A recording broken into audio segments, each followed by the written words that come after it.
In the beginning, God created the heavens and the earth. You've probably read those words so many times they've stopped landing with full weight. But slow down for a second, because the very next thing Genesis tells you is how he did it.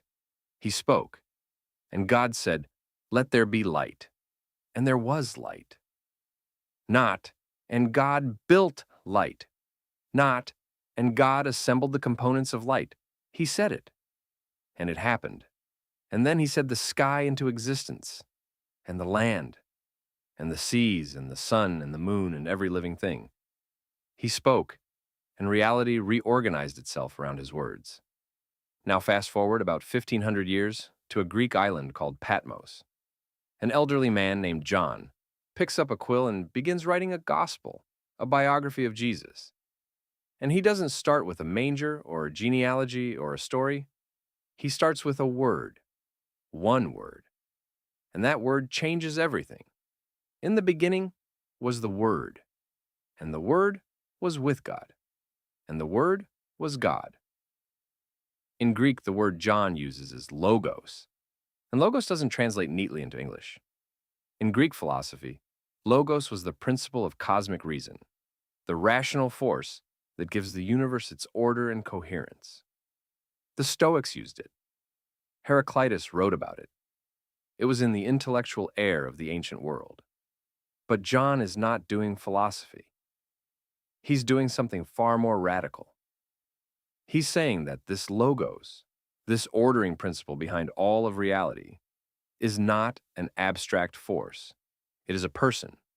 It was with God before creation. It was God. And all things were made through it. Not some things, not most things. All things. Do you see what's happening here? Genesis says God created by speaking. John says the agent of creation was the Word, the logos. Put them together and you get this. When God spoke the universe into existence in Genesis 1, what came out of his mouth was Jesus. This is not a stretch. John makes it explicit 3 verses into his prologue, and 14 verses in, he lands the most staggering sentence in the entire New Testament. He says, "And the Word became flesh and dwelt among us." The Logos, the Word through whom galaxies were flung into space, through whom atoms were ordered and stars ignited and DNA was encoded and oceans were filled, became a human being. And not an abstract human, a specific one, born in a specific town in a specific year to a specific mother. He had a face. He had hands. He got hungry. He slept. This is the doctrine of the Incarnation, and it is unlike anything else in the history of human thought. The ancient Greeks had their logos, but it was impersonal, a force, a principle, a cosmic ordering mechanism. It didn't have a name. It didn't have a voice that asked you questions. It didn't touch lepers or weep at graves or eat breakfast on a beach after its own resurrection. The God of the Bible is different. His word is not a force. It's a person. And that person came here. Now here's where this stops being theological trivia and starts being personal. In Hebrew, the word behind logos is dabar. And dabar doesn't just mean word in the sense of a unit of speech. In Hebrew thought, a word from God does not merely describe reality. It creates reality. It performs what it announces. When Isaiah says the word of God will not return to him void, but will accomplish what he purposes, he's not speaking metaphorically.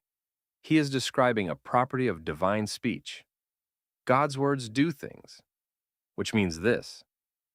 Every time you open your Bible, you are not simply reading information about God. You are in contact with the same creative power that spoke light into darkness.